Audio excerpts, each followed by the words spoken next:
Hello? Hello, this is Toby. Toby, I tried to ring you. My apologies. Nothing happened at this end. No. Oh, well, I had an AI or something tell me that you couldn't take the call at this time. But it's all right. Let me introduce you to everyone around the table. Frank Pangello, former member of Parliament. Has-been politician. Not a has-been politician. Brilliant journalist. Hello, Frank. G'day, Toby. Because Toby Ralph is into marketing, but I think when I met you first, you were in advertising, weren't you? I was in advertising, and I've carved out a terrible career in propaganda. Oh, well, we will all benefit from a discussion with you. Dr. John Bruni, and we've got Tony and Gary. So okay, great. It's a nice, and Caroline. And it's a nice dining room table at which we all sit, metaphorically. Yes. How lovely. Yeah, well, tell me a little bit about yourself. You left Adelaide. What year was that? I left Adelaide about 30 years ago because I was very fond of Adelaide. I moved to Melbourne because there's a naught on the end of every project over here, and I'm an avaricious, dreadful person. No, ambitious. And that's a nicer way of putting it. Well said, Jeremy. The Prime Minister wouldn't like it. Yeah. He doesn't like aspiration.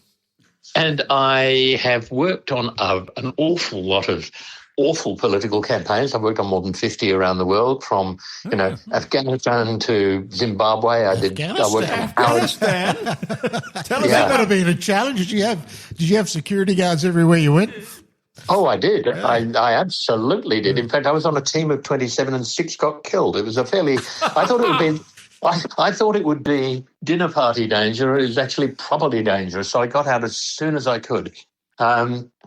In fact, I kept a diary and Penguin published it, strangely. But anyway. What was it called? What was it called? It was called Kabullshit. That's a good podcast. Anyway, I've done lots of elections. I'm a marketing bloke, and I kind of work in persuasion at the intersection of business and politics. That's what I do. Well, if you were advising Pauline Hanson, what would you be saying? Oh, I'd say 3 things to her. I'd say, and in fact, I've said them to her as it happens.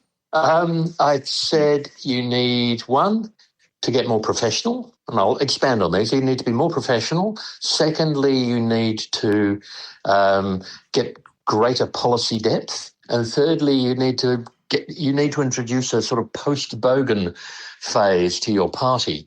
Can I talk about each a tiny bit, Jeremy? No, absolutely. The floor is yours. All right. So professionalism, they're getting tremendous support from a whole lot of people, but they're still a vaguely chaotic party. Some of their candidates say the most extraordinary things, and it brings them into a degree of disrepute. They need to professionalise their governance. If they want to move from being a party of protest to being a really serious, enduring political force, they need to have stronger structures, stronger government, better candidates, and all that sort of thing is point 1.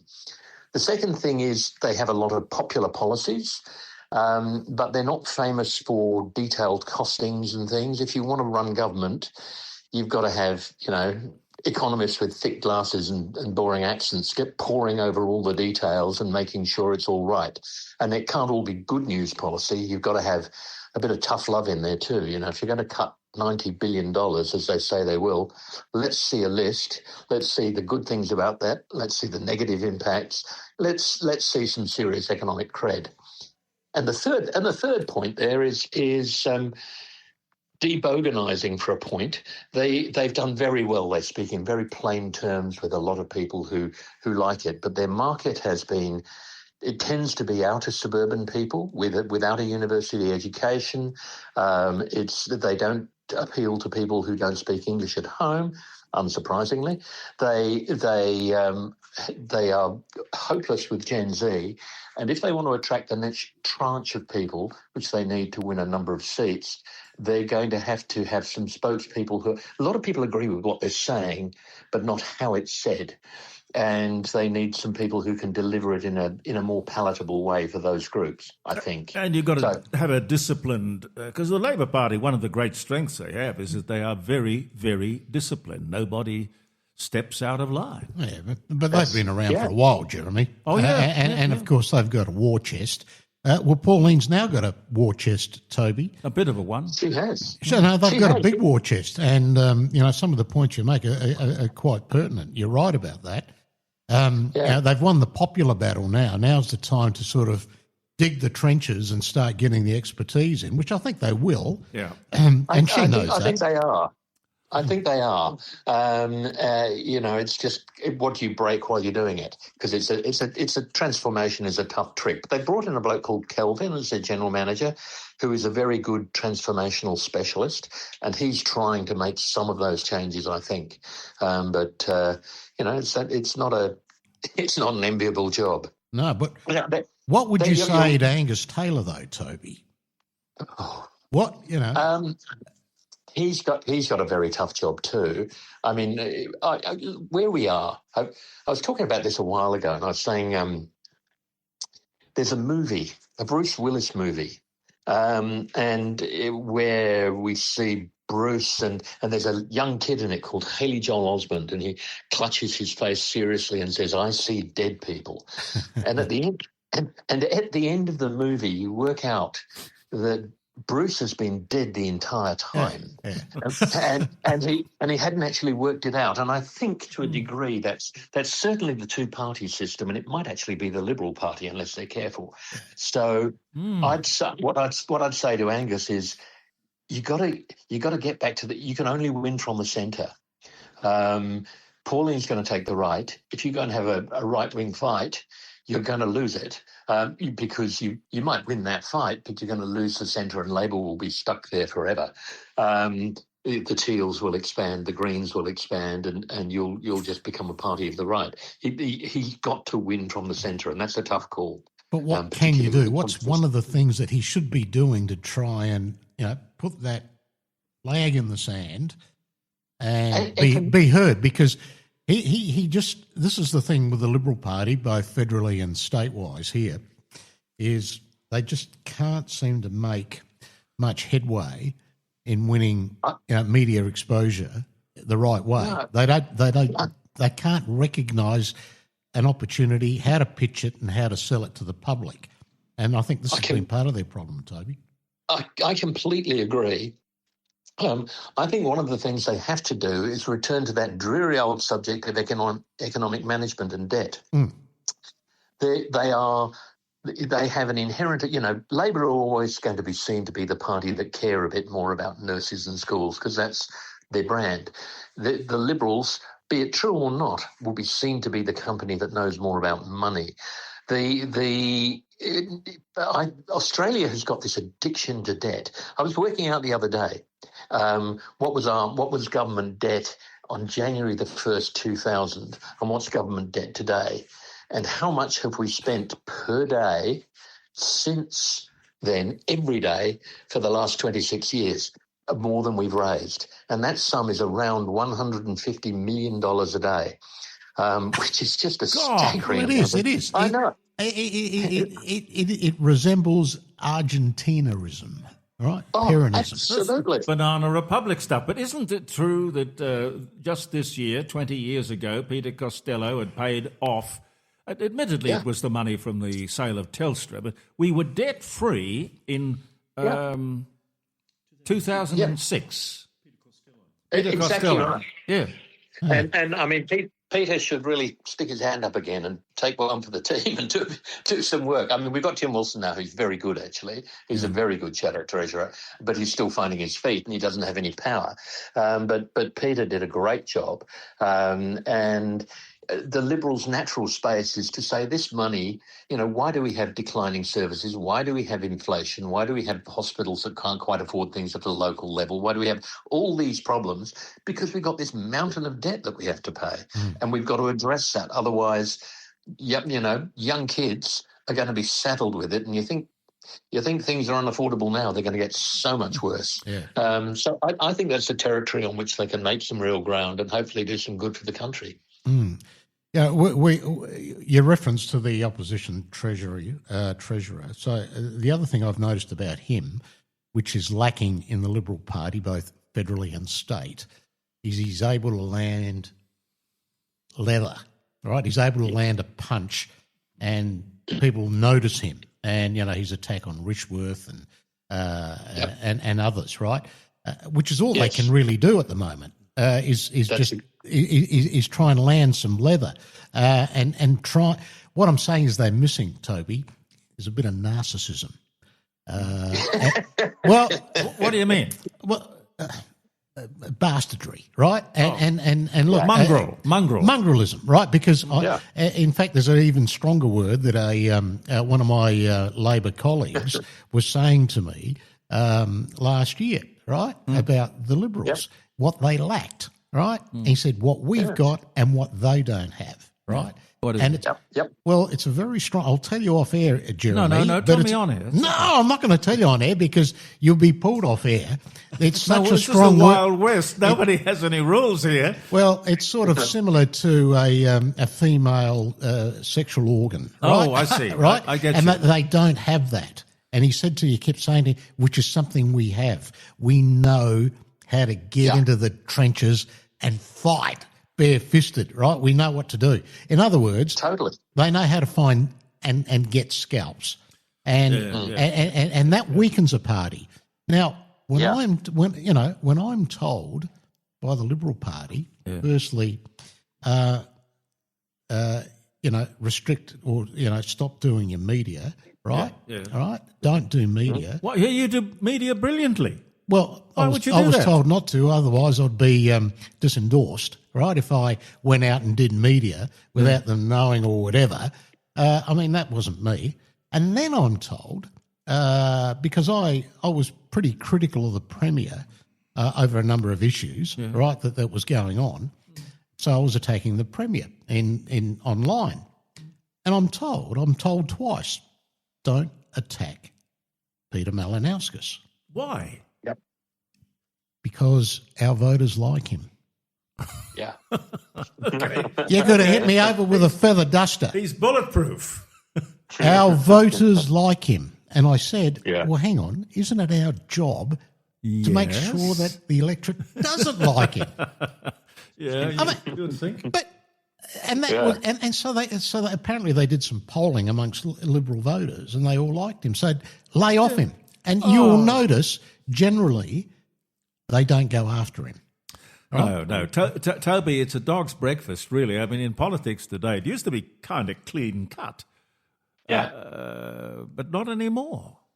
No. It's. The big picture is, of course, that we're seeing the evaporation of the two-party system, which echoes a whole lot of other things going on in society. But why not bring in? Why not bring in the parties of the left? Pauline Hanson has been at this very table when she was last in Adelaide, and she said, look, I will not enter a formal coalition with the Liberal Party, but I will seek to have a collection of like-minded people doing what has to be done, which is getting rid of Labor.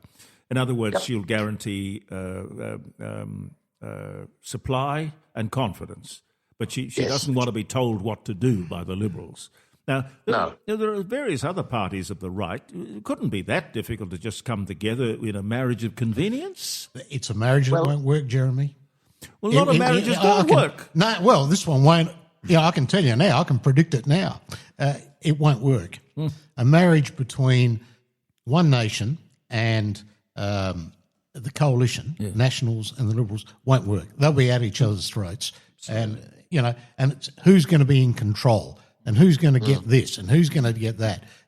But isn't it true that Pauline Hanson is going to need expertise? She is on a front bench. But you can get that. You can get that, Jeremy. They'll be able to get that. It's out there.